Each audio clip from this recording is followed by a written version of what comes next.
ये कहानी है दो दोस्तों की और उनकी दोस्ती की शुरुआत हुई थी अभी कुछ दिन पहले हॉस्पिटल के कमरे से, जहां पर वो दोनों एडमिट थे। तो दोनों में से जो एक था उसको अभी कुछ दिन पहले एक पैरालिसिस का अटैक आया था, जिसकी वजह से गर्दन के नीचे की उसकी पूरी बॉडी पैरालाइज हो गई थी और वो अपनी एक उंगली तक नहीं हिला सकता था। और पूरे दिन जो भी नर्स उसके पास में आती वो उसको एक ही बात कहता कि मुझे कोई ऐसा इंजेक्शन दे दो जिससे कि मैं मर जाऊं, अब मैं और जीना नहीं चाहता, ऐसी जिंदगी का मैं क्या करूंगा। तो उसका जो दोस्त था उस कमरे में, क्योंकि वो चल फिर सकता था, तो रोज सुबह और रोज शाम को उस कमरे में एक खिड़की थी, उसके पास में जाकर के खड़ा हो जाता और अपने दोस्त को बताता कि उस खिड़की के बाहर क्या चल रहा है। बिल्कुल नीला आसमान है, सफेद बादल है, हल्की हल्की हवा चल रही है और कुछ पंछी उड़ रहे हैं। एक बहुत ही सुंदर बीच है जहां पर कुछ बच्चे मिट्टी के घरौंदे बना रहे हैं। कुछ लोग हैं जो वहां पर बैठे हुए बस समुद्र की लहरों को देख रहे हैं। कुछ लोग जॉगिंग कर रहे हैं, कोई एक्सरसाइज कर रहा है, कोई पतंग उड़ा रहा है। वहां पर एक आइसक्रीम की स्टॉल है जहां पर कुछ लोग आकर के आइसक्रीम खा रहे हैं। और सनसेट के टाइम पे जो पानी है वो पूरा गोल्डन हो जाता है और चमकने लगता है। तो शुरू में तो जब उसने वो सब बताना शुरू किया तो उसके दोस्त के ऊपर ज्यादा असर नहीं हुआ, लेकिन धीरे धीरे उसके अंदर जीने की चाह जागने लगी। अब वो सुबह का इंतजार करने लगा कि जल्दी से सुबह हो और मेरा दोस्त मुझे बताए कि आज यहां पर क्या हो रहा है। कुछ दिन तक ऐसे ही चलता रहा। फिर एक दिन जब वो सुबह उठा तो उसने देखा कि सामने वाला बेड खाली है।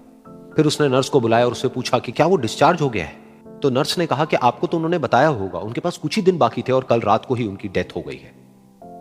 ये सुन करके उसके अंदर की उम्मीद पूरी तरह से टूट गई, क्योंकि सिर्फ उसका दोस्त ही था जिसने उसको बाहर की दुनिया से जोड़ा हुआ था, जिसकी वजह से वो जान पाता था कि बाहर क्या हो रहा है और ये दुनिया कितनी खूबसूरत है।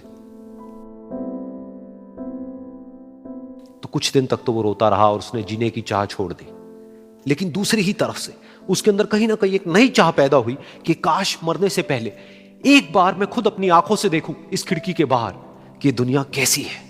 जैसे जैसे उसकी ये चाह बढ़ने लगी, उसको अपने अंदर एक अजीब सी एनर्जी महसूस होने लगी। और फिर एक दिन उसने अपनी पूरी ताकत लगा दी और किसी तरीके से वो बेड से नीचे गिरा और पकड़ पकड़ करके किसी तरह से उस खिड़की तक पहुंचा। फिर उस खिड़की को पकड़ करके वो खड़ा हुआ और खिड़की के बाहर देख लिया।